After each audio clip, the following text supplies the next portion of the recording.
I'm Michael Crossan, automotive technician here at Consumer Reports, and this is the early review of the 2024 Cadillac Lyriq. This is Cadillac's first electric vehicle, and we're really excited about it. This vehicle comes with a whole host of standard goodies, but we did spring for a few options. We spent $3,500 for all-wheel drive. We elected to get the panoramic sunroof and some all-weather floor mats.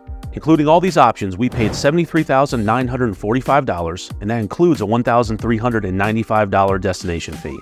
We've been anxiously awaiting this new Cadillac, and we did have to wait. This vehicle was produced back in July, but we didn't take delivery until the end of December. And the reason is Cadillac wanted to address some infotainment problems, and they did that via software update. And since we've had our hands on it, it's been relatively trouble-free. This new Cadillac is built on GM's Ultium platform, and it's going to share the platform with the likes of the Hummer EV, the Silverado EV, and the Blazer EV. It's actually what GM does best. They come up with a good drivetrain, and they just put it in everything. Is this Ultium platform the new small block? Only time will tell. Under the sleek Argent Silver metallic paint, we get all-wheel drive via two electric drive motors that produce 500 horsepower. Cadillac equipped the Lyriq with a massive 102 kilowatt-hour battery pack. The EPA says you can drive 307 miles on a single charge, but of course we know that's an estimate and that can vary in the real world.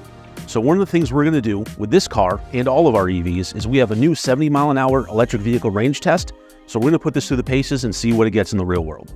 So range is one thing when it comes to an electric vehicle, but charging speed is a whole nother. We opted to get the larger onboard battery charger, 19.2 kilowatts.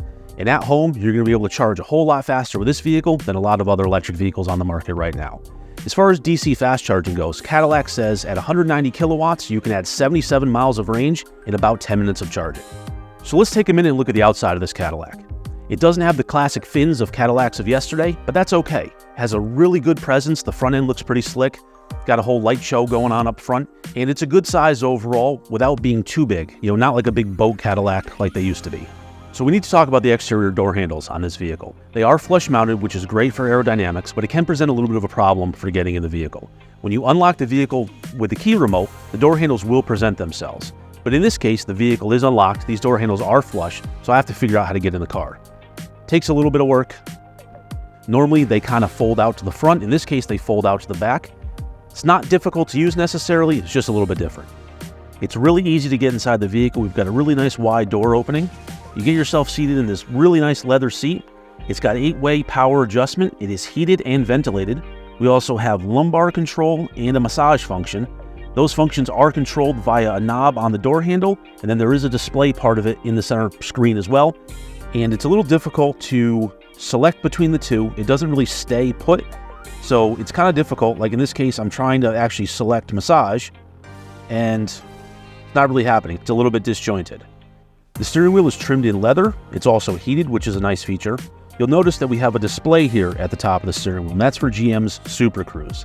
And essentially what that is, that's GM's version of hands-free assistance driving technology. You're going to get functions like automatic lane change, adaptive cruise control, lane keep assist, and lane centering assist, just to name a few. When you're driving, the system is activated. You'll actually have a green bar here on the steering wheel, and you have steering wheel controls, and you have some options here in your center display to choose and kind of customize what exactly you see as you're using Super Cruise. There's no shortage of information when you're driving the Lyriq. We have this really slick integrated instrument panel and center screen. One thing that is really nice, this Cadillac has Apple CarPlay and Android Auto, which is notably missing from the Blazer EV, even though they're essentially the same infotainment system. We have actual real buttons down here, not necessarily touch-sensitive touchscreen things. So we have rear defrost, on, off, all those things. Makes it really easy to use as you're going down the road. And another thing that kind of goes along with that is there's lots of places to put your stuff. They give you a nice little pocket here for both storing and charging your cell phone. Our center console is this big cantilever design. It gives us a really useful cubby space down here on the bottom. And up here under the armrest, we have a huge bucket's worth of storage space. So we can open this up and we can put a decent amount of stuff. We have a 12-volt plug in there as well. Another thing we really appreciate in this electric vehicle is the fact that we have a real honest-to-goodness start button. But this is great. You in fact know that the vehicle is on or off. So like a lot of SUVs, we have a power lift gate. Once you get that open, the second row seats, they do fold down out of your way in case you have large packages. There is a little bit of storage underneath the floor here. That's where we keep the charger that came with the vehicle. But we're going to find out exactly how much stuff you can fit back here when we do our cargo testing. So one thing that a lot of electric vehicles have is a little extra storage space up here in the front called the front trunk or the frunk. However, the Lyriq Has a bunch of powertrain stuff under here, so we're lacking that extra storage space. So far, the Cadillac Lyriq seems to be a very capable electric SUV. Of course, time will tell, and so will our test results. We're going to put this vehicle through more than 50 individual tests, including ride comfort, handling, acceleration, and braking. So check out consumerreports.org for all the final test results on this Cadillac Lyriq and other electric vehicles too.